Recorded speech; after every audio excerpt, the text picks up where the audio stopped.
हमारा आज का टॉपिक है पृथ्वी का ऊष्मा बजट। बजट अर्थात लेन देन में संतुलन। जैसे सूर्य से 100 यूनिट ऊष्मा आती है, सूर्य से 100 यूनिट ऊष्मा आती है और उतना ही पृथ्वी द्वारा वापस लौटा दी जाती है। इस संतुलन को ही ऊष्मा बजट कहते हैं। चलिए हम देखते हैं कि सूर्य से जो ऊष्मा आई वो 100 यूनिट आई। सूर्य से ऊष्मा 100 यूनिट आई, जिसमें से 6 यूनिट ये 6 यूनिट पृथ्वी की ऊपरी परत के द्वारा लौटा दी गई, परावर्तित कर दी गई। देखिए परावर्तित कर दी गई, 6 यूनिट परावर्तित कर दी गई। अब 100 में से 6 यूनिट जब परावर्तित हो गई तो यह बचा 94 यूनिट, 94 यूनिट में से बादलों के द्वारा 27 यूनिट ऊष्मा पुनः वापस भेज दी गई। 27 यूनिट ऊष्मा पुनः वापस भेज दी गई। अब बचा 67 यूनिट।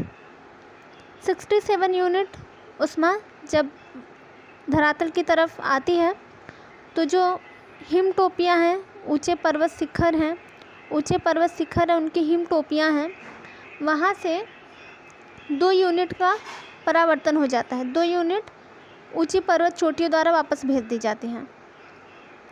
अब ये 6 यूनिट, 27 यूनिट और 2 यूनिट, ये हो गए कुल 35 यूनिट। 35 यूनिट जो पृथ्वी की वायुमंडल की ऊपरी परत, बादल तथा हिम टोपियों द्वारा वापस भेजी गई हैं। ये 35 यूनिट, इसे ही पृथ्वी का एल्बिडो कहते हैं। अर्थात सूर्य से जो ऊष्मा आ रही है वह सीधे अंतरिक्ष में वापस भेज दी जा रही है। ये 35 यूनिट सीधे वापस भेज दी जा रही है, इसे पृथ्वी का एल्बिडो कहते हैं। ये 35 यूनिट। अब आप समझ गए होंगे कि ये 35 यूनिट कहाँ से आया। अब इस 35 यूनिट को परावर्तित होने के बाद बचता है 65 यूनिट। ये 65 यूनिट ऊष्मा बचा है, जिसमें 14 यूनिट वायुमंडल द्वारा अवशोषित कर ली जाती है। 14 यूनिट वायुमंडल द्वारा अवशोषित कर ली जाती है। बचा हुआ 51 यूनिट पृथ्वी तक पहुंचता है। अब ये हुई दिन की बात कि कैसे सौरिक ऊर्जा पृथ्वी तक आ रही है, ये आने की बात हुई। अब हम देखेंगे कि कैसे कैसे वापस लौट रही है। आपने देख लिया है कि 35 यूनिट तो तुरंत लौट जाती हैं, और अब हम देखेंगे ये 65 यूनिट की बात जो है। इसके बाद देखिए हम इस फिगर के बाद हम एक फ्लो चार्ट भी देखेंगे। देखिए ये फ्लो चार्ट है। हम इस फिगर के बाद देखेंगे। अगर आप फिगर अच्छे से समझ लेंगे तो आपको वो फ्लो चार्ट भी अच्छे से समझ में आएगा।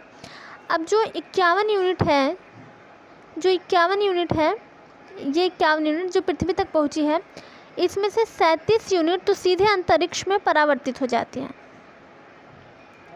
दीर्घ पार्थिव विकिरण के रूप में ये 17 यूनिट सीधे अंतरिक्ष में परावर्तित हो जाती है, और बचता है ये 34 यूनिट। ये जो 34 यूनिट बचा, ये संचरण, संवहन, इन सब के माध्यम से ये धीरे धीरे रात के समय में वायुमंडल से बाहर निकल जाती हैं। और जो ये 14 यूनिट वायुमंडल द्वारा अवशोषित किया गया है, ये भी धीरे धीरे रात को वायुमंडल से बाहर निकल जाती हैं। तो इस प्रकार जितनी ऊर्जा आई सूर्य से, जितनी सौर ऊर्जा आई उतनी ही सौर ऊर्जा उसे वापस कर दी गई। इसे पृथ्वी का बजट कहते हैं। अब हम चार्ट के द्वारा समझ लेते हैं। ये चार्ट के द्वारा आप स्क्रीनशॉट ले लीजिएगा और फिर आप आराम से देखिएगा, आपको सब समझ में आ जाएगा। 100 यूनिट, ये 100 यूनिट है जो सूर्य द्वारा आई। ये सौर ऊर्जा है जो सूर्य द्वारा आई 100 यूनिट। उसमें से 35 यूनिट तो पृथ्वी का एल्बिडो हो गया, जो 6 यूनिट पृथ्वी के ऊपरी वायुमंडल की ऊपरी परत से, 27 यूनिट बादलों के द्वारा तथा 2 यूनिट हिमाच्छादित पर्वतों के द्वारा, पर्वत की टोपियों के द्वारा सीधे अंतरिक्ष में परावर्तित कर दी गई थी। ये 35 यूनिट पृथ्वी का एल्बिडो है। बचा जो 65 यूनिट, जो 65 यूनिट बचा, इसमें से 14 यूनिट तो वायुमंडल द्वारा अवशोषित कर ली गई, 51 यूनिट ये पृथ्वी तक पहुंची।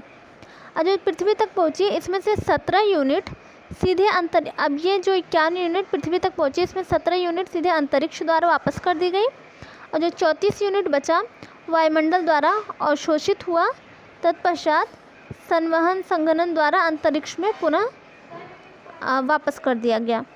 अब देखिए बादलों द्वारा कितना अवशोषित किया। एक तो यहाँ बादलों द्वारा अवशोषित किया गया 14 यूनिट, बादलों द्वारा 14 यूनिट, फिर पुनः जो पृथ्वी तक पहुँची थी 51 यूनिट, और पृथ्वी के उत्सर्जन के क्रम में 34 यूनिट यहाँ भी वायुमंडल द्वारा अवशोषित किया गया। तो ये इतना वायुमंडल द्वारा अवशोषित किया गया है।